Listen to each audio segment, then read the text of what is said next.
JP Morgan और Goldman सैक्स क्या कह रहे हैं आशीष क्रूड को लेकर? देखिए, बड़ी गिरावट एक्सपेक्ट कर रहे हैं। $30 के टारगेट है, सुनकर ही आप हैरान हो जाएंगे। बड़ी गिरावट यहाँ पर देखने को मिल सकती है। ये बता रहे कि साल 2026 में गिरावट देखने को मिलेगी, 27 में गिरावट देखने को मिलेगी। और अकेले जेपी मॉर्गन नहीं है, गोल्डमैन सैक्स भी दरअसल अगर आप देखें तो अपनी रिपोर्ट में बता रहे कि 2026 में $56 तक या $53 तक इनफैक्ट गिरावट यहाँ पर देखने को मिल सकती है। और इसके पीछे कारण ये है कि लगातार जो सप्लाई है क्रूड की वो बढ़ती जा रही है, डिमांड कांस्टेंट देखने को मिल रही है। ओपेक हो या नॉन ओपेक हो, दोनों प्रोड्यूसर्स की तरफ से अगर आप देखें तो बड़ी सप्लाई देखने को मिलेगी साल 2026 में भी और साल 2027 में। तो बड़ी सप्लाई के चलते बड़ी गिरावट यहाँ पर आपको क्रूड में देखने को मिल सकती है। और वैसे भी अगर आप देखें तो ये पूरा साल क्रूड के लिए काफ़ी अच्छा नहीं था, गिरावट ही रही है। इस साल YTD ऑलमोस्ट 14% तक की गिरावट आपको क्रूड में नजर आई।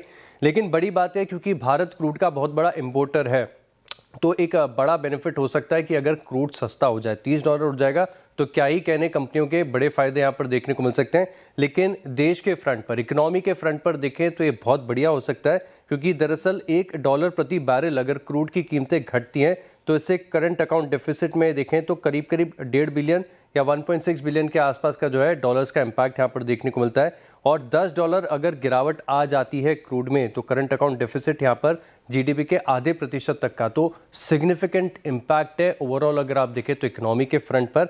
लेकिन सिर्फ इकोनॉमी नहीं, अगर आप स्टॉक्स की बात करें तो यहाँ पर भी काफ़ी सारे सेक्टर्स, स्टॉक्स ऐसे हैं जिनके ऊपर बड़ा इम्पैक्ट आता है। ऑयल मार्केटिंग कंपनीज की अभी हम बात कर रहे थे, इन्वर्स रिलेशन होता है, क्रूड गिरता है, इन स्टॉक्स में तेजी आती है। दरअसल अगर आप देखें तो प्राइजेस तो बिल्कुल स्टेबल ही रहते हैं, पेट्रोल डीजल की कीमतें बिल्कुल बरकरार देखने को मिलती हैं।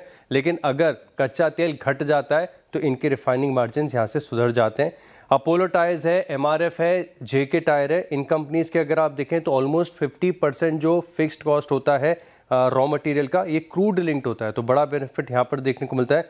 अब बात करते हैं आप पेंट स्टॉक्स, यानी Asian paints, Berger paints, Kansai Nerolac, Pidilite industries, इनके भी अगर आप देखें तो इनपुट कॉस्ट का तकरीबन 30 से लेकर 40% हिस्सा सीधे क्रूड ऑयल के साथ लिंक्ड है। और साथ में बड़ा स्वाभाविक है, बड़ा आसान है समझने के लिए कि इंटरग्लोब एविएशन और स्पाइस जेट, क्योंकि ATF की कीमतें कॉस्ट का ऑलमोस्ट 40% होती हैं, तो इनको भी बड़ा बेनिफिट हो सकता है।